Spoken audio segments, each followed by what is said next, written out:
Dieu dans la Bible a toujours été lié à la nourriture. Il s'occupait de donner à manger aux gens. Il était lui-même accueilli par les gens. Et ça, c'est raconté de la Genèse à l'Apocalypse. Mais aujourd'hui, nous regardons ce qui s'est passé entre Jésus et la foule. Et on voit que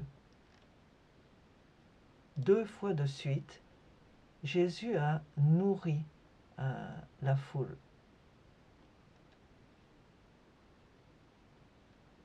Des foules nombreuses venaient auprès de lui, avec elles des paralysés, des aveugles, des sourds-muets, des estropiés, beaucoup d'autres malades. On les amenait à ses pieds, il les guérit. Et un jour en particulier, ces gens sont restés avec lui 3 jours. Du début jusqu'à la fin de la journée, ils étaient là. Et à un point, il a appelé ses disciples et leur a dit « Mais j'ai pitié de cette foule. Voilà déjà 3 jours qu'ils restent là avec moi, et ils n'ont plus rien à manger. Je ne veux pas les renvoyer à jeun, de peur que les forces ne leur manquent sur le chemin du retour. » Ses disciples savaient que l'affaire était impossible. Ils lui ont dit « Mais il n'y a aucun endroit où on pourrait trouver assez de pain pour nourrir une telle foule. Combien de pain avez-vous » a demandé Jésus. Et dans ce cas-là, ils ont répondu 7 et quelques petits poissons. C'étaient des gens qui avaient ces petits pains et ces petits poissons et qui s'étaient déclarés prêts à les partager. Alors Jésus a fait asseoir tout le monde par terre. Il a pris les 7 pains et les poissons, a remercié Dieu, a béni cette nourriture et l'a partagée. Et les disciples l'ont distribuée à la foule et tout le monde a mangé à satiété. Et on a ramassé 7 corbeilles pleines des morceaux qui restaient. Ça, c'était le deuxième cas. Le premier cas où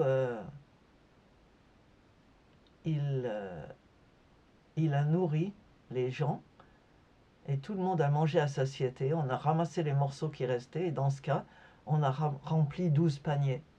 Et ce qui est intéressant et qu'il faut reconnaître et noter, c'est que dans les 2 cas, il y avait un lien très étroit entre l'enseignement et le repas.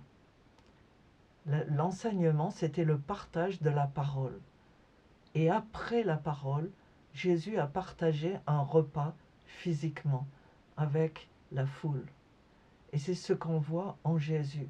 C'est-à-dire que la parole, on la mange, on la partage, on s'en nourrit, mais aussi il y a un lien, tant que nous sommes ici sur la terre, avec la nourriture terrestre. Et ça, c'est quelque chose qui amène le concept de communion, dont nous verrons qu'il y en a plusieurs autres exemples. Donc, la nourriture physique et la nourriture de la parole sont liées dans les 2 cas. Mais ce qu'on voit dans la suite du texte, c'est que les gens qui ont mangé, qui ont profité de ce banquet gratuit et abondant, n'ont pas vu le lien entre la nourriture et la parole.